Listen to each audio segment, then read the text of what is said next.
I saw 200 wagons crowded with wounded men. The dark spot in the mud told all too plainly where some poor fellow's life had dripped out in those dreadful hours. While our soldiers fight, I can stand and feed and nurse them. My place is anywhere between the bullet and the battlefield. Clara Barton, 1863. In the 4 bloodiest years of this nation's history, the armies of the North and South continuously collided, inflicting horrible carnage never before seen on the North American continent. In its wake, over 600,000 men died and more than 400,000 injuries were received as a result of the hostilities. 6 million cases of illness were reported in the Union Army alone. At the war's end, nearly 1/2 million soldiers returned home with permanent disabilities. The task for caring for these troops were the charge of the Army's medical department, who at the beginning of the war numbered 98 surgeons to 16,000 regular troops. The state's mobilization of regiments permitted the appointment of their own doctors, and in many cases, these appointments were based on political favoritism rather than qualifications. When the war started, there was about 120 military surgeons in the Federal Army. About 50 of them went to the South, the rest went with the northern states. When each regiment came into the Army, they brought with them their own regimental surgeon. So as each regiment came in, they started with their own regimental surgeon. So as each regiment came in, there were more surgeons. So until there were 12,000 who served in the Union Army and 8,000 in the Confederate Army. Surgeons were trained. Most of them had medical school training, which was about 2.5, 3 years after a preceptorship. They knew anatomy. Most of your real experts, really renowned doctors, did spend 1 to 3 years in Europe, getting experience and training. Many had to learn a foreign language because the lectures were only given in German or some other language. Your country doctor may or may not have been great. He may not have a license. In fact, over half the doctors in the 1850s did not have any form of bona fide license or specialized training. If a doctor was a good practitioner, he learned the best he could. He learned from his experiences, mostly trial and error, and he passed this on to his apprentice. The medical evaluation of recruits varied very largely from a doctor who watched them parade by and qualified the whole bunch at once, to some doctors who stripped the person naked, which is appropriate, and did a real good physical examination. Later in the war, the doctors were tested in that they didn't know enough to do a physical.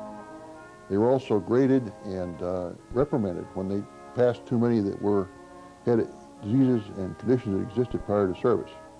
They're supposed to be able to find a man who had a wooden leg, a glass eye, who would not take consumption if they could find it out by it. They had a lot of them disqualified for chronic diseases such as syphilis and gonococcal and other venereal infections.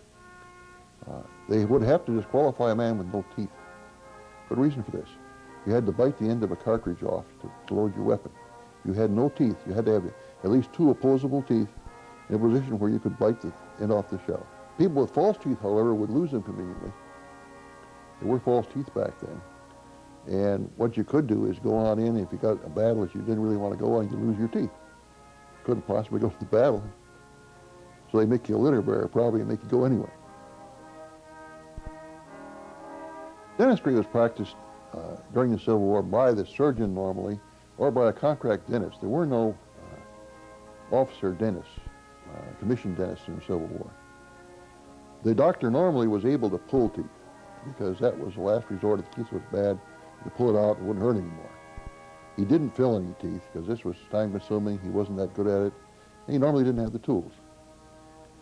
A contract dentist would come on the post when it was a resting period during the winter, for example, and do some gold fillings, some lead fillings. He would drill with a hand drill. The utensil used to pull teeth actually consisted of a tooth crank. It had a fulcrum, and you twisted and pulled the tooth out. I had some tools also to hold the mouth open, tooth gags, so you wouldn't bite the dentist or the doctor. They had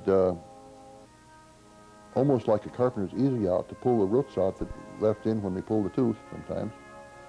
They had various little cleaners and scrapers, like all dentists have, little small tools. But generally it was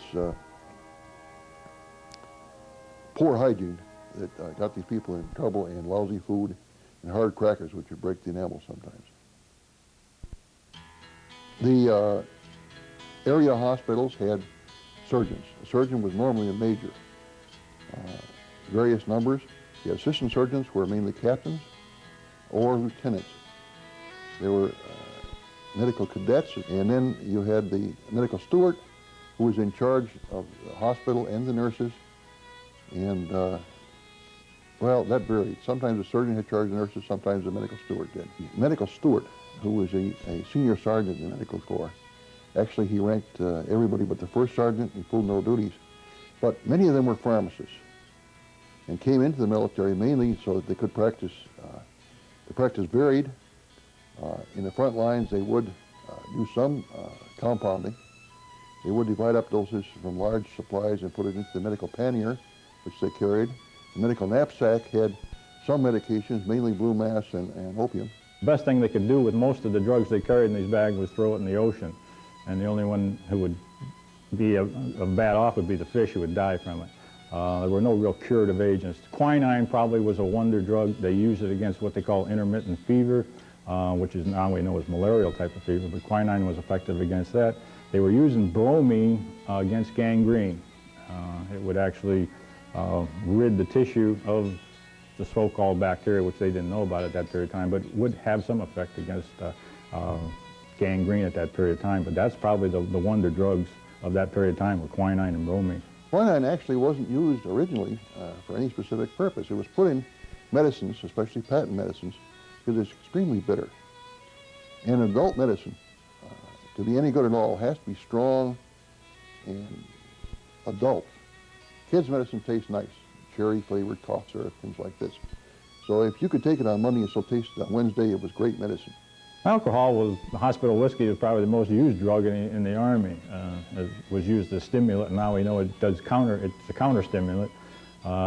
They used, the men were given that if they did a good job, they had a good battle. The regimental commander would say, give these men so much hospital whiskey or not just whiskey over that night or something like that. They probably fortified the men before a surgical operation by drinking so much whiskey. They administered a lot of the quinine. Quinine doesn't taste very good, so they administered mixed with whiskey sometimes, or alcohol. There was actually a use of a patent medicine by the military. Hochstetter's bitters were actually procured by the Army and passed out to the soldiers. And not widely used, but they were used. Bitters, I should go back and mention, bitters looked like, smelled like, and tasted like whiskey. But they weren't whiskey, they were medicine. When they searched your tent for alcoholic beverages and they confiscated anything they found, they wouldn't confiscate your medicine. So they got smart after a while, poured the whiskey in the bitters bottles, and had no problem. Whiskey was not used for anesthesia. Only in the movies, you see this. It was a stimulant in, again, small doses and large doses. It's a depressant. It also adds to blood flow, so that a wound would bleed faster if you were drunk. I tell people that the whiskey was saved for the doctors to keep their hand from shaking. It was too good to give the patients anyway. Heavy metals were used quite frequently. Arsenic in small amounts was used. The big problem was mercury. The very common medication during the Civil War was blue mass. It was taken for constipation, which did happen. Most of the people had diarrhea, but some of them did have constipation, mainly from the morphine they took, or the opium they took, which is highly constipating. Blue mass is a medicine for constipation. It's made largely of chalk and elemental mercury just rolled up into a little pill. This was used quite frequently as well. Other mercury compounds, Dover's powders, some other things contained mercury. And after the war, they found that these people were very irritable. They had some grayish eyeballs and teeth. They had mercury poisoning. My great-great-great-grandfather, his name was Jeremiah Seitz. What we know from his service records is that he did spend some time in a hospital down in the Big Bethel area, the Hampton Roads area, and he was treated for some kind of typhus problem and some kind of intestinal problem. Now, what exactly he was treated with, we don't know, but we do guess that it was probably a mercury-based compound. And when he was discharged from the Civil War and he came back home to the mountain to live, all of his neighbors and his family knew he was never again the same. He went literally insane. And it was only a few short years after his discharge in 1868 that he went to the top of the mountain and hung himself. He went completely crazy as a result of his battle experiences, or possibly that and a combination of his medical treatment. We do know that the uses of mercury applied to his condition, so it is a good, that's probably what happened to him. His personality changed so drastically that he wasn't at all the same person. He became very suspicious, very paranoid, even to the point of locking up all of his possessions and taking his guns and threatening to shoot his neighbors if they came around, and even grew very suspicious of his sons and his wife. He would talk to himself, he would go for long walks and not come home, and people wouldn't know where he was. And so he literally, like I said, he went insane. He scared his family to death, and that all culminated in his suicide in 1868. Opium was used quite frequently, without prescription. Of course, there were few prescriptions back then, for man and child. Paregoric, or laudanum at the time, which is almost like paregoric, it's a tincture of opium in alcohol, was used frequently. It was the liquid babysitter. You give the child a good dose of that, the child had sweet dreams, didn't bother you all night, and it was quite a teething aid because they could put it on a little rag and chew on it, and it worked pretty well. Other medications were, again, things like quinine, as we mentioned before, was a specific. Digitalis was a specific. There were very few others that really did what they were supposed to do, but generally, the doctors were known sometimes as puke doctors. The term means that the doctors, in their heroic treatment, which is mostly the early part of the century, but persisted to the Civil War, decided that your system, when you had diarrhea or some other intestinal problems, which were very common, you need to be cleaned out. So they would induce vomiting, induce diarrhea, run saline purges, and once you got all that done, they'd bring you back slowly on a light diet, and it worked pretty well. Of course, part of it worked because you didn't want to go through that ritual again. We're talking about sickness, and rid the body of this was to purge the body. Whatever you can do to make the person vomit it out, sweat it out, defecate it out, or urinate it out, that's the way you wanted to purge the body of the ill humors that are in the body. The blockade and relative lack of imported medicines was probably something the Confederate soldier lived better off without. There was a fellow in the Confederate Army by the name of Porcher who was very famous prior to the war and after the war with his use of plants as medicines. Not quite so far-fetched. We still use extracts from plants today for many of our medicines, and it wasn't like we were eating root of blueberry bush or anything like that. They were using plants and extracting alkaloids in solution that were later applied as medicines. Quinine coming from some of the trees in Peru. Willow bark, the extraction of salicylic acid today are very basis for bufferin aspirin, an anti-inflammatory agent used. The opium poppy and the opiate derivatives all were attempted to be grown and extracted by the Confederacy. So it's not like we were eating wild berries or going back to Indian type of medical practices. Modern medicine that used plants as the pharmaceutical source, but that's pretty much credited to the Confederacy. Confederacy had medical depots where the medicines were actually manufactured or extracted or made or created or compounded. Columbia, North Carolina, South Carolina was one. Richmond had several of these. The second way that medicines came into the Confederacy was by blockade running. It was a very profitable business, and even though many of the medicines were altered, mostly for the increase in profit for whoever was selling them, they were at least available. Chloroform and many of the opiates came through that way. And then the final way, which is probably fairly common, was the capture of medicines. There's a very famous story of Nathaniel Bedford Forrest capturing $200,000 or $300,000 worth of medicines by capturing a hospital wagon train or a hospital supply train. But every time the Confederates took the field of battle and the Federal Army was retreating, at least in the East, that was a fairly common occurrence, into their hands fell the Federal wounded, but as well their supplies, which the retreating army was not quite as anxious to take with them. Stonewall Jackson's march around Pope's army before the campaign of Second Manassas, he marched right on to the Federal supply trains at Manassas and captured a tremendous number of medical supplies and medicines. So through manufacture on their own, distilleries and whatnot, through blockade running and smuggling through the lines, trading cotton and things, and through capture of federal supplies are the main three ways that the Confederacy got most of their pharmaceuticals and instruments. Surgeon was normally issued a large operating kit, which had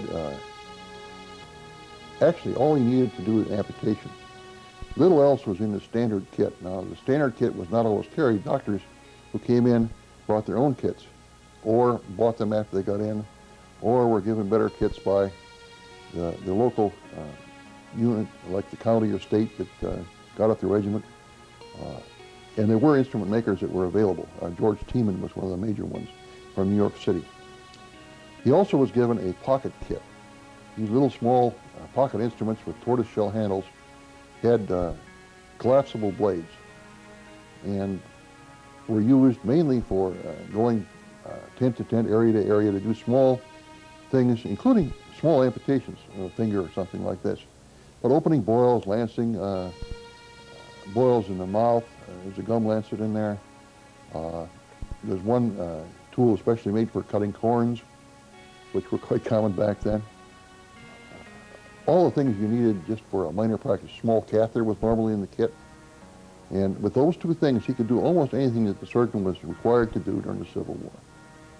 At least the real important things. Now, medications he carried, again, were commonly, there was a medical pannier, there was a medical knapsack, and there were several forms of bulk medicine supplied to the surgeon.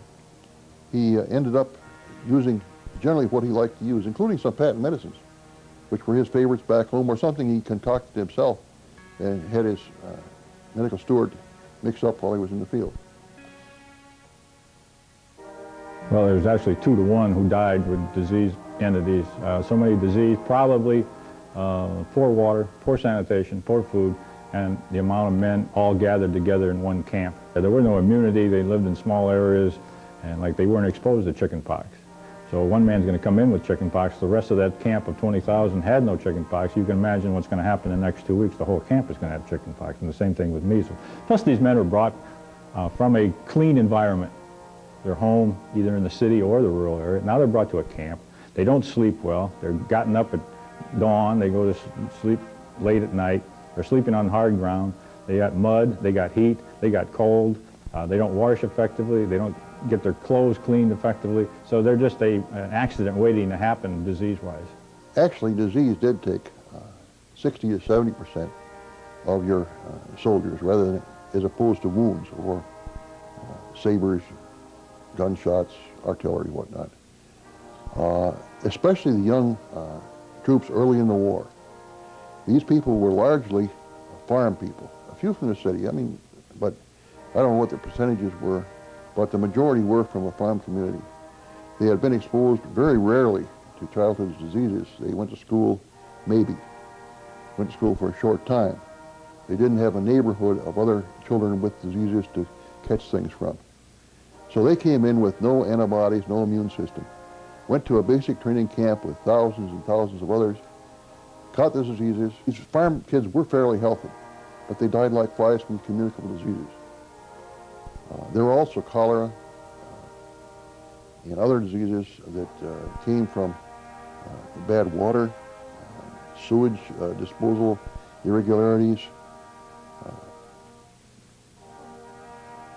Actually, some of them actually died from homesickness. They pined away and died. It was called melancholia as a medical diagnosis. These were largely young people, young men, more that had just been married, that really missed the home and missed a new wife and just decided it wasn't worth living. But the measles and mumps and chickenpox, mainly the people died of complications. Measles has meningitis, mumps has orchitis. These are all really significant things that you wouldn't see in a childhood disease process, but as an adult you would. The camps were set up. A man would finish with his food, throw it out the back of the camp, out of his back of his tent. So you can imagine the rodents, the spoilage of food.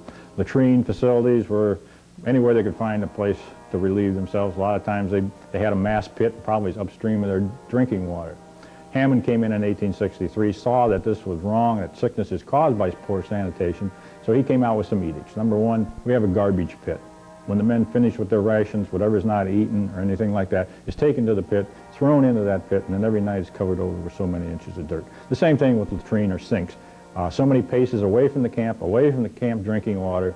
This is where the latrines or sinks were located.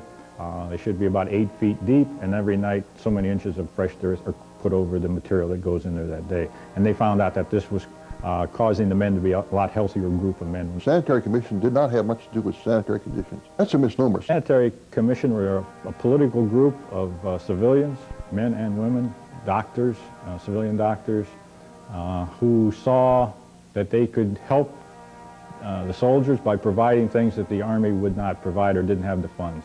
Basically, they would send them a care package, extra pair of socks, maybe some fruit in a box, things like this. That's something they had. Maybe some envelopes and writing material, something that they couldn't come from the government. What they would do is set up sanitary fairs in all the big cities. People would come to these fairs. They were actually relics that were auctioned off. I think Lincoln had a copy of the Emancipation Proclamation that he penned, and he auctioned that off. And this money that the Sanitary Commission would procure, then they would go out and buy these care packages and send these to the troops in the field. The Christian Commission was sort of like that. They dealt more with the soul of the patient rather than the stomach. They provided Bibles, spiritual readings and things like this, conducted prayer services with the men and things like this. So they were an adjunct to what the soldier would get from the government, sort of like, you could call it like the Red Cross of today, maybe. The sanitary and Christian commissions in the northern armies were political organizations that were organized at a level of the President of the United States. The aid societies that developed in the South were developed on a much more fragmentary basis. Many women in small towns developed aid societies or caring societies or knitting circles and gathered up supplies for the troops and Bibles and knitted socks and foodstuffs and whatnot and sent them off to their soldiers. As well, the South Carolina Bible Society, headed up by Barnwell Rhett, actually stepped into the hospital system recruiting nurses. They recruited women who were well off, who could contribute money, who could pay their way into Virginia or other theaters of war, and actually served as nurses, cooks, laundresses, and helped in the hospitals. Charlottesville was where this fellow set up his main operation, but he actually opened wayside hospitals next to railroads where soldiers who were being transported back to South Carolina could receive bandages and food and Bibles and have letters written for them and things like that. So they did exist in the South, very much so, but it was more of a grassroots type of organization at the state level or at the community level rather than at the national level in Richmond as the counterparts of the Federal Army had. I'm standing on the Gettysburg battlefield just northwest of the Wheatfield area. The position behind me, this ridge behind me, was held for a while on the afternoon of July 2nd by a portion of the 5th Corps. Surgeons who were detailed to the regiments were usually of two types. One type on the firing line or near the firing line assisted the wounded immediately upon being injured. The second type of surgeon taken from the regiments went to a brigade or division level a couple of miles to the rear and set up the field hospitals far away from artillery fire. This particular area we're in now is unique because of all of the hundreds of aid stations and dressing stations that were set up by the regimental surgeons. This particular one is marked today on the Gettysburg battlefield. As I walk over behind this boulder, you can see a plaque that was placed here in honor of one of the surgeons who set up his aid station so close, in fact only about 50 yards from me, behind the firing line, thereby aiding the men much quicker than usual. These men who were taken to this section of ground here would be prepared for transportation by ambulances to the field hospitals. It was the custom of the assistant surgeons of our brigade to work together for the benefit of mutual help. As the troops advanced, we kept with them and closely scrutinized the locality and searched for places for stations, noting trees, fences, straw, stacks, depressions of the surface, or whatever offered a show of shelter, and especially for gullies, which were the most desirable of all. It was necessary for these stations to be near the engaged men. We shifted our stations when it became necessary to conform to the movements of the fighting line.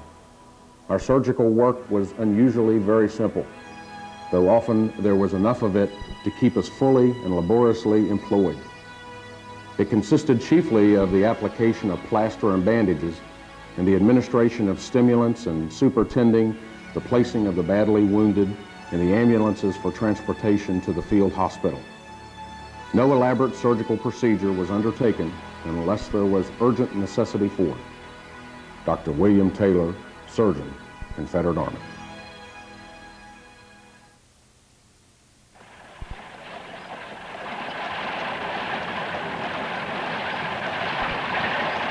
This Millerstown crossover road, which connected the Emmitsburg Road to the Taneytown Road, was a perfect avenue for wounded soldiers and ambulances to go to the rear, to make their way to the rear to the designated field hospitals.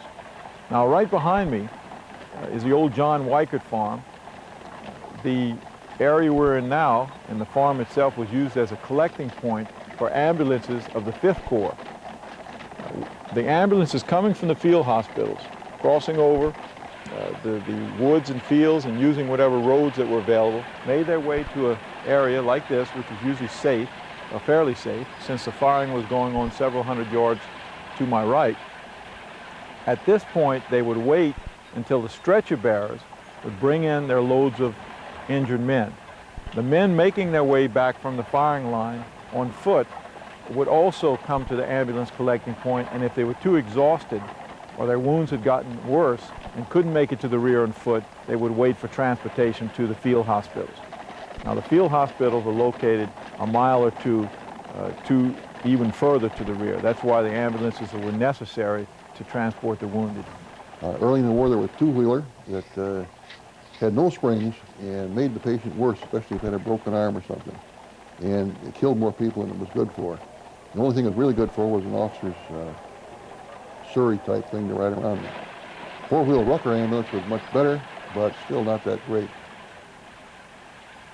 In the wagons were men wounded and mutilated in every conceivable way. Some had their legs shattered by a shell or a mini ball. Some were shot through the bodies. Others had arms torn to shreds. Some had received a ball in the face, or a jagged piece of shell had lacerated their heads. Scarcely 1 in 100 had received adequate surgical aid. Many of them had without food for 36 hours. Their ragged, bloody, and dirty clothes, all clotted and hardened with blood, were rasping the tender, inflamed lips of the gaping wounds. Very few of the wagons had even straw in them, and all were without springs. The road was very rough and rocky. The jolting was enough to have killed sound strong men. from nearly every wagon as the horses trotted on, such cries and shrieks as these greeted the ear. Oh God, why can't I die? My God, will no one have mercy and kill me and end my misery? Oh, stop 1 minute and take me out and leave me to die on the roadside. I'm dying, I'm dying. My poor wife, my dear children, what will become of you? Some were praying, others were uttering the most fearful oaths and execrations that despair could wring from their agony. Occasionally, a wagon would be passed from which only low, deep moans and sobs could be heard. No help could be rendered to any of these sufferers. On and on, we must move on. General John D. Imboden, Confederate States Cavalry, on the retreat from Gettysburg, July 1863.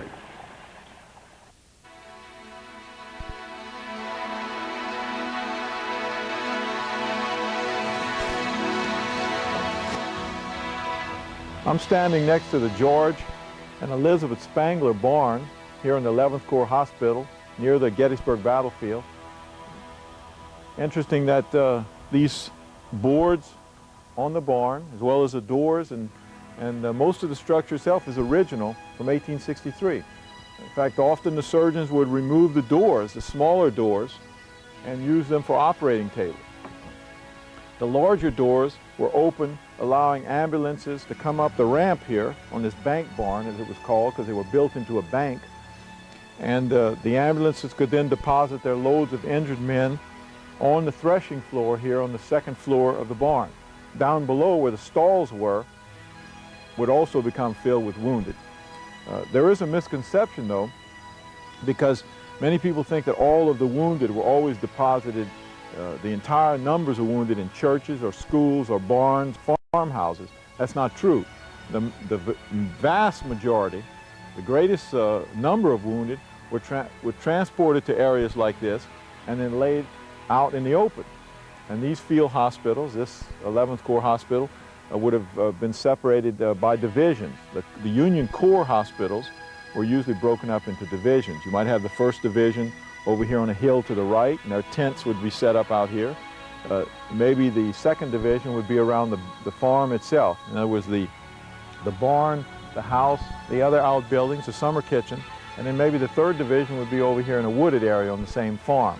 That way, all supplies could come into this area, into one area, and be distributed to the 3 division hospitals, and all of the wounded that would come from the 11th Corps would go immediately to their own division.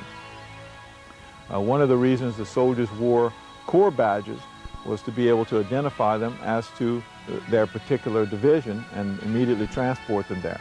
The ambulances coming from the front lines, from the collecting points and the aid stations would come back the quickest way possible, sometimes through the open fields and sometimes along roads to an area like this to deposit their wounded. The ambulances were going to and fro from the front constantly for even as long as 4 or 5 days after the battle, still searching for wounded. It's interesting that the 5th Corps mentions that it had all of its wounded picked up off the field and deposited at the hospitals in a matter of about 24 hours. Sometimes it took a little longer, depending on the conditions, the weather, the terrain, and the amount of fighting going on still at the front. Was laid on the threshing floor of the barn used for a hospital near the big door. There I had a fine view of the bursting shells coming in every direction. There was at one time 6 explosions of shells in one moment. The danger of becoming so great that every man was removed except myself and an old German. The surgeon who had been in shortly looking at my wound ran for his life. As he passed the door, he called, "Get out of there as soon as you can," knowing that I could not move. He soon sent 2 men to carry me away. They placed me in the lower part of the barn in a building called the Wagon Shed. This place was occupied mostly by wounded rebels. S.C. Romig, 153rd Pennsylvania at the 11th Corps Hospital, Gettysburg.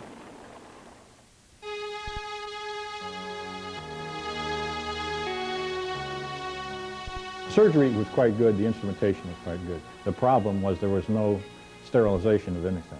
We start with the surgeon's hands, down to the bandage material to the instruments themselves. There was no knowledge of sterility in 1861 to 65. That knowledge didn't come to mankind until 1869, 1870, when Pasteur in France and Lister in England started finding that there are bacteria. This is what causes the disease, and this is what you can do by cleaning these instruments and cut down on this problem. It wasn't until probably the 1880s, it took 15 years for this actually to percolate into the minds of the surgeons. Lister was laughed out of a medical amphitheater where he gave this theory, and they actually laughed him out of there. But it took a while for this theory to sink in. The average person would get a wound from a mini ball. Mini ball is a conical, heavy caliber lead bullet which tumbled. It didn't necessarily go straight. Or from a round ball up to 69 and bigger caliber, which were large pieces of lead. These were in a cartridge. The cartridge was a paper one, and as part of the loading procedure, you had to bite the bullet off, keep it in your mouth while you poured the powder down the gun. Then put the wadding in and then insert the bullet and push it down. This contaminates the bullet completely because your mouth is a very good source of contamination, saliva. The bullet was fired from the gun and did not move fast enough for friction to do any good. Modern day weapons go fast enough so that the heat of friction or passage can possibly sterilize it. Now this is questionable. But it did reach the person going slowly, tumbling, and contaminated. It then went through several layers of clothing frequently. This clothing had not been washed normally. People were told to change their clothes. Well, Ernie would change with George, and George would change with Louis. They wouldn't wash that much because normally they had only one set of everything. Carrying extra clothing was heavy and got in the way. Underclothing and things like that were used for patches, for cleaning guns with. And generally, it was filthy and was carried into the wound by the bullet. Now, the bullet also then, say, hit a bone, a large bone in your leg. It would shatter the bone. It would not go through, it would not make a small laceration. It would completely shatter it. Fragments would be scattered all over the wound. And it was impossible at the time for the orthopedic practice to put that bone together. The joint resection question is one that comes up frequently. America, during the war period, was not used to seeing the tremendous number of casualties that were generated from the accuracy of the weapons. And the only treatment that we had was this amputation business, that separating the man from the diseased part. That didn't bode well with popular thought, and there were many, many accusations, perhaps some rightly so, that we had surgery-happy doctors who would take off a man's limb to perfect their skills. And probably nothing could be farther from the truth because of the tremendous mortality that came from doing this procedure. As part of a reaction to that, and part of a conservatism that spread throughout the Federal Army and the Confederate Army as the war progressed in 1862, 3, and 4, attempts were made to resect or to remove that diseased portion of tissue and join or allow some type of a natural joint to form at a place where it wouldn't normally be, and save the limb. Not having a fully functional limb, but at least having a limb. This turned out to probably be more of a bust than a bone. Initially, people were happy because they had their arm back, but just like in today's society, with nerve damage, with blood vessel damage, with eventual scarring down of tissue, these men developed very painful, very loose, useless limbs. The idea of phantom limb pain, or what we now today know as reflex sympathetic dystrophy, or any of the pain syndromes were very, very common in these men. In the 1870s, a lot of men who had resections returned to the Army surgeons asking that they go ahead and have this arm removed. It was simply a useless appendage that hurt all the time. And resection started to fall by the wayside. As time went on and surgery developed in the Listerian era, it became a totally different story, but we didn't have the pus formation and the scarring and those kinds of things, and we had lots of time to kind of manipulate tissue.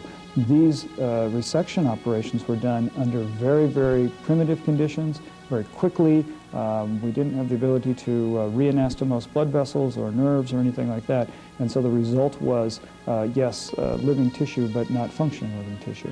Soldier was brought in wound, say we'll take a wound lower leg below the knee. He's brought into a surgical theater, operating table, which is probably a kitchen table, a door that's laid over some barrels, anything to support the weight of a man. The surgeon would come in, examine that wound.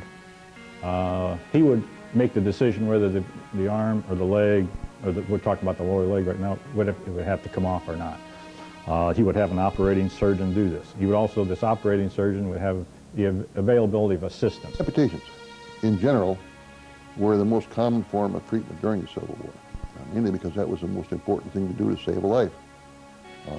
This needed to be probed to see where the bullet was, if it had hit the bone, if it was still in there, this type of thing. There were various types of probes. The finger was the most used. It wasn't the cleanest, but it did have the property of being able to feel something down there. Now, mainly they were trying to figure out if it was a bullet or if it was maybe a bone fragment. There was another probe developed for this specific purpose called the lateness probe, N-E-L-A-T-O-N. This had a porcelain tip. The porcelain, when rubbed against lead, turns black. So you determined that the bullet was still in there.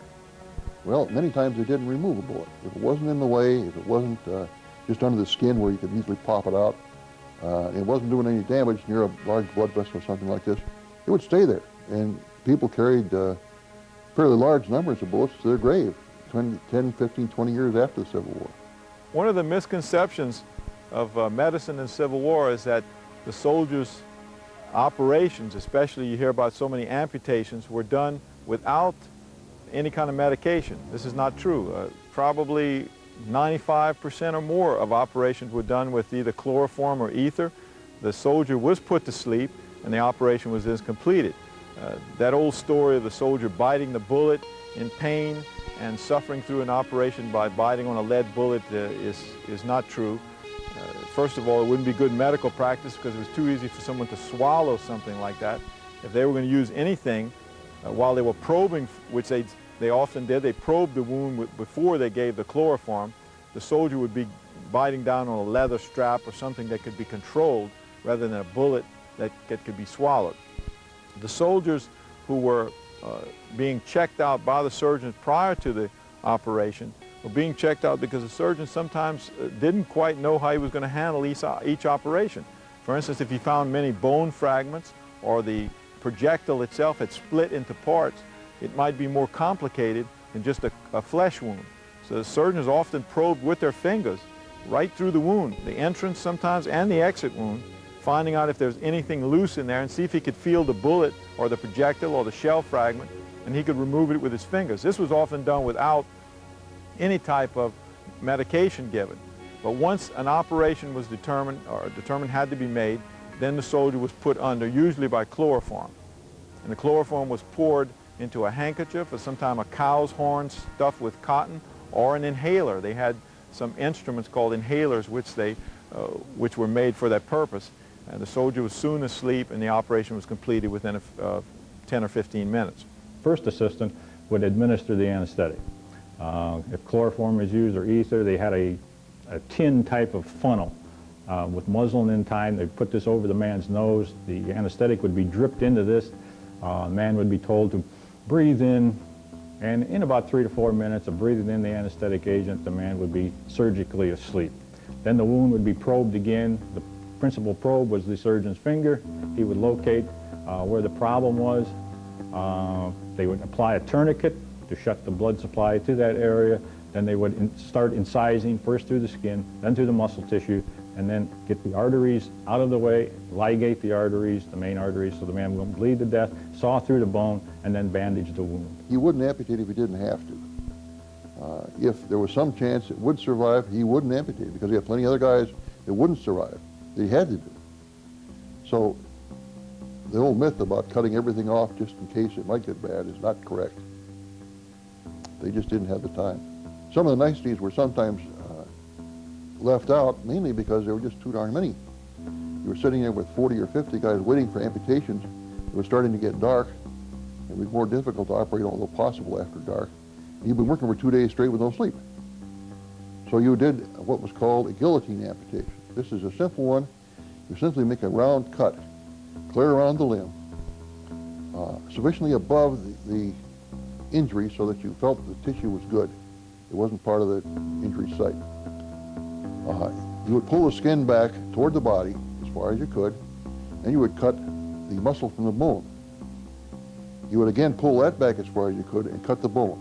So that when you pulled all these things back down, you had a covering over the bone so it wasn't sticking out where it would wear right through actually when you had a prosthesis.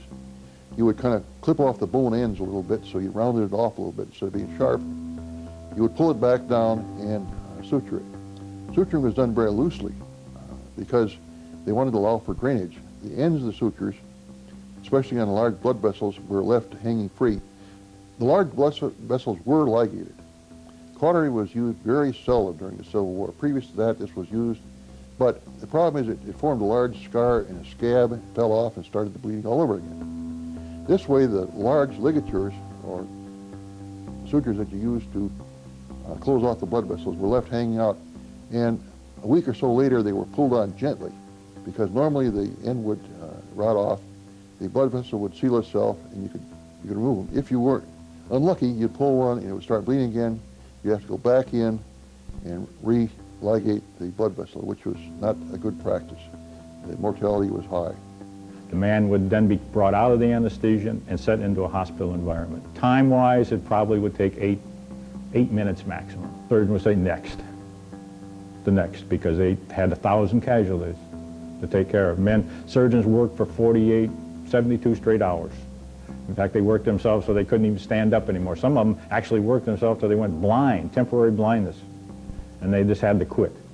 But that was the next. Every time something happened, they'd wash. I don't think they'd wash the table down. They'd just get rid of the man they had on there, put him away into a hospital environment, and bring in the next one. And that went on day and night. During the war, they would run out of normal black silk ligatures and sutures, and with nothing else, they finally decided to use horsehair. Well, horsehair is very difficult to work with. It's stiff and hard to tie knots in, unless you boil it. When you boil it, it comes out about like spaghetti, nice and loose and easy to tie, and that accidentally sterilized it. He had the theory of laudable pus. If a wound got very yellow with pus and weeped a lot, that was healing. They found actually that wasn't quite right later on, and it wasn't very laudable. It came mainly from dirty hands and dirty instruments. Maggots, there's questions asked always about maggots. Were they introduced? I think they were introduced. I know there were accounts of introducing maggots into flesh, gangrenous wounds, and the maggots actually only eat the dead flesh. And then the maggots were washed away with either a chloroform or alcohol content. Some of the wound probably would nick or puncture into the colon or the intestines, which would cause intense infection, which they had no way to fight at that period of time. So most of the abdominal wounds, the thorax wounds, or the chest, and then the head wounds are probably left away. Men were given painkillers, and hopefully that they would die uneventful, quick death.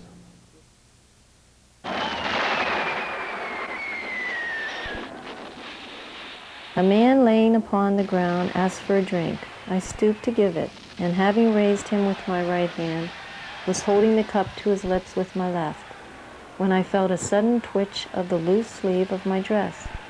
The poor fellow sprang from my hands and fell back quivering in the agonies of death. A ball had passed between my body and the right arm which supported him, cutting through the sleeve and passing through his chest from shoulder to shoulder. Clara Barton at Antietam Battlefield, September 1862. The nursing profession gets started in the Civil War. The first nurses that came forward were the Catholic Sisters of Charity. These are Catholic sisters, are unmarried women. They saw a need. They asked the United States government if they could come in and fulfill the need, and they did this. They came in and staffed the hospitals. Then a nursing corps was set up in the Union Army. Dorothea Dix was head of that. She would actually, and her counterparts would interview women who wanted to become nurses. Most of these had relatives in the war, maybe a husband. That's where Mrs. Bickerdike came in. Her husband was wounded in the war, died, and she came in and helped nursing, and she stayed on, and then she became one of the famous nurses of the Western Theater because she became very friendly with General Grant and General Sherman. So actually, they put her in charge of these hospitals. And the same thing with Dorothea Dix out east. She had some different ideas of who could become a nurse. If you were a very nice-looking lady, probably she wouldn't accept you. You had to dress very plainly. You had to dress in black and gray, and you had to be buttoned from the neck all the way down, and very stringent rules of what nurses could and could not do. And she probably didn't let some very well-qualified people in, or women in, because they might have looked very nice. So this was the start of the Army Nurse Corps, or the nursing profession as we know it today, and also on the southern side. The Army frowned upon women in that role, and so the nursing role actually fell to the steward and to the ward matron and to the nurse, which was either a convalescing soldier or some other band member or somebody who was to take care of the wounded, meaning to change the bandages and wash them and those types of things. Initially, women who were nurses were employed by both the Federal and the Confederate Army in the role of spirit uplifters, perhaps feeding soldiers, reading to them, writing letters, bringing them clean linens, helping the laundresses launder things, but not dressing wounds, repacking wounds, the types of nursing things, passing out medications that we see today. The hollow behind me was a cornfield at the time of the battle, and it's here that Clara Barton came on the field around 10 o'clock in the morning with her 2 wagons filled with medicinal supplies and medicinal brandy. On the morning of September 17, 1862, Clara Barton arrived here with a couple of wagons filled with medicinal supplies, which the surgeons desperately needed. By then they were using corn leaves to treat the men's wounds because they had run out of bandages. She found over 300 casualties in the farmyard, and near the barn door behind me, she took a bullet from a man's jaw with a pocket knife without using anesthesia. It was here in the farmyard, while she was giving a wounded man water, that a bullet passed through his shoulders and through her right sleeve. She never patched a dress in honor of the dead soldier's memory. On the night of September 17, 1862, the Sherrick House and the auto house across the road from us became the picket outpost for the 21st Massachusetts, which had been involved in the fighting down at Burnside Bridge. Clara Barton showed up on the picket line and treated the wounded between the lines. The men of the 21st were so taken with her that they adopted her and made her part of the regiment, and she was invited to all the reunions after the war. As the first day battle progressed, the town of Gettysburg very quickly filled up with wounded soldiers. All of the public buildings were converted rapidly to hospitals to take care of these soldiers. Also, the private homes were pressed into service. In the beginning, these homes were primarily used as cookhouses to prepare some kind of meals for these soldiers, to boil linens, to take general care of the immediate needs of these soldiers. But on the morning of the second day, a Dr. James Fulton with the 143rd Pennsylvania, who was in charge of the field hospital at the Catholic Church on High Street, very close by to where Sally lived, came down to their house, and he asked for much more than that. He walked in and he said to Sally herself, he said, "Please, you've got to come and help our soldiers. They are in desperate need of attention, and we do not have enough hands." Sally's response to that in the beginning was fear. She was just not sure that she would be able to handle that kind of a task, because she had said earlier on that the thought of blood and the sight of blood always intimidated her and made her very afraid. But she then said to herself, what choice did she really have? She knew that these soldiers who were suffering in the hospitals did need her help. So she overcame her fears, and she walked up to the Catholic Church on that second day. And her memoirs and diaries record a very poignant story in connection with that. As she walked up High Street and up the steps of the Catholic Church, she went inside to the vestibule and she knelt down beside the first soldier that she saw lying there. And she said to him, she said, "What can I do for you?" And he looked at her and he said, "Nothing. I am going to die." And she wrote about how horribly that affected her. She felt overcome and overwhelmed by emotion from his response. And she didn't quite know what to say to him. So she turned around, walked back out of the Catholic Church, sat down on the steps and cried. She just put her head in her hands and she cried and she sobbed. And After a while, she collected herself and she went back in and she spoke to him again. His name was Sergeant Alexander Stewart, and he was with the 149th Pennsylvania, part of the Bucktail Brigade that was involved in the pretty serious fighting of the first day out on McPherson's Ridge. Alexander was one of the soldiers who she brought into her home and later nursed. She took care of him for 6 days, and he died in her arms on July 6th. She also talked about her house being so overrun that she did not have a bed to sleep in. She actually slept in her clothes for days on end, just in a little corner of her upstairs hallway. Sally Myers also narrowly escaped the fate of Jenny Wade during her nursing experiences. She talked about holding Alexander in her arms through the night one night, and the shelling was going on, so this must have been probably July 3rd.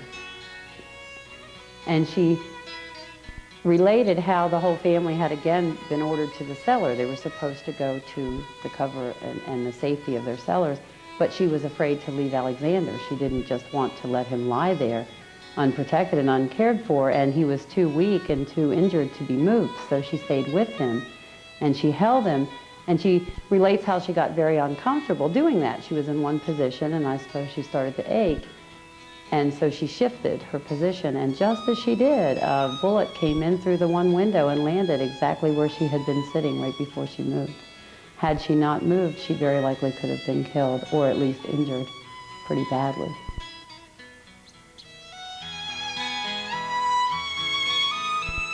After the war, the Union, probably the first, what we call the forerunner of the Veterans Administration, was set up. Soldiers who had a need of the prosthesis were given money to go to a prosthesis company. The prostheses were being made. Some of them were good, some of them were crudely made, and some of them a little better. Some had hinges on them. The main thing for a prosthesis wasn't so much the prosthesis as how the surgery was done.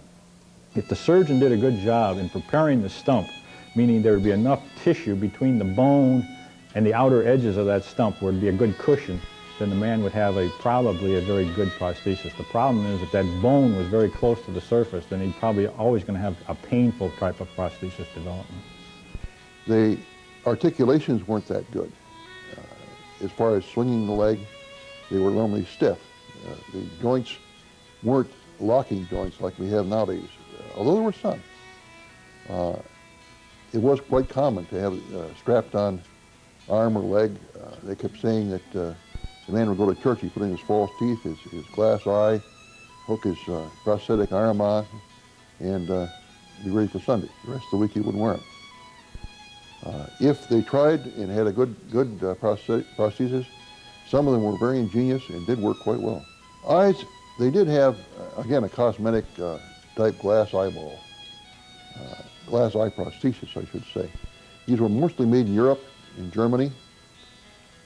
They were made of glass, as I say. They were not round balls like marbles. The actual pit that was left when you lost an eye has scar tissue at the bottom of it, is not perfectly round.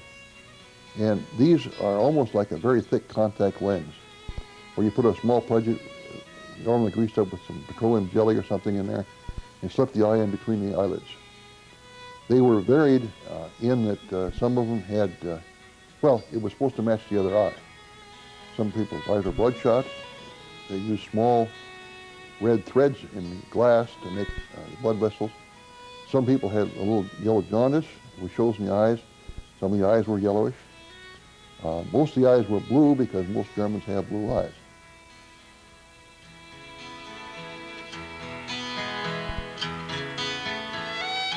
Surgeon General Hammond saw the need and the ability to really learn from these documented specimens. Keep in mind, they didn't have X-ray technology. They didn't have the modern imaging techniques we have today. So in order to really understand what the mechanism of fracture was or the mechanism of healing, they had to look at an actual specimen. They didn't have an X-ray or even good photographs at the time. So by studying these specimens with physicians, pathologists, they could further the state of medical care during and after the war.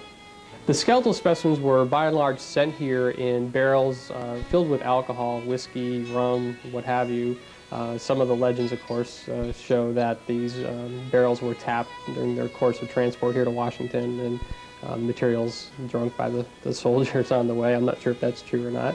Once they arrived here, the usual method was to boil them, first remove the heavy-duty outer tissues, and then boil them down to remove the flesh that was closer to the bone. Then the specimens, or the parts of the specimens that were not affected by the shot fracture or the infection, were discarded, and only the affected piece kept and documented. After the war, the surgeons put together a series of volumes called the Medical and Surgical History of the War of the Rebellion. And these volumes document just about every case of disease and injury on the Union side, and some of the Confederates as well. It talks about the outcomes of the different treatments, the outcomes of the different amputation techniques. And these volumes really helped to change the face of military medicine and civilian medicine after the war. Surgeon General's Office, Army Medical Museum. Case of Private Roland Ward, Company E, 4th New York Artillery. Aged 46, was wounded at Reams Station, August 25, 1864, by a fragment of shell. On January 20, 1865, an operation was performed to construct a floor for the mouth. No anesthesia was used. On April 22, 1865, the parts being in favorable condition, ether was administered and a second operation was performed. 2 incisions, one to the right and one to the left, parallel to the inferior border of the inferior maxillary bone, each 3 inches in length, severing both the facial arteries, which were secured by ligatures. Major H.A. Barnum, 12th New York, was wounded at Malvern Hill, July 1, 1862, by a conical musket ball. The wound was regarded as fatal, and the patient was left in a field hospital.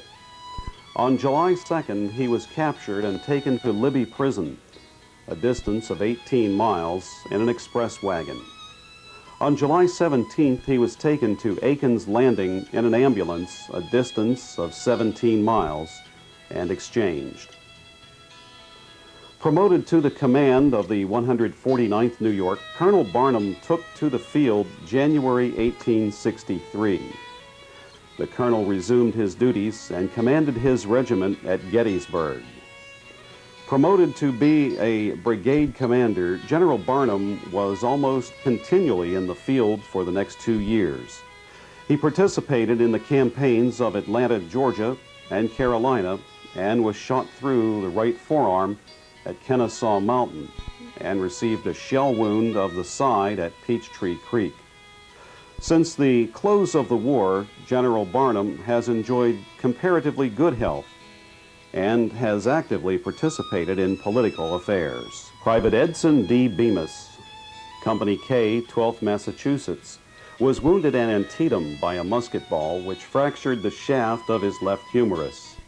The fracture united kindly with very slight angular displacement and a 1/4 inch shortening. Promoted to be corporal, Bemis received, May 6, 1864, at the Battle of the Wilderness, a wound from a musket ball in the right iliac fossa. 8 months after the injury, Bemis returned to duty with his regiment. On February 5, 1865, Corporal Bemis was again severely wounded at the engagement at Hatcher's Run near Petersburg. A musket ball fractured the squamous portion of the left temporal bone, and the patient states that the surgeons found it lodged in the substance of the left cerebral hemisphere, whence it was extracted, together with several fragments of bone, on February 8, 1865. There was a slight discharge of healthy pus from one point.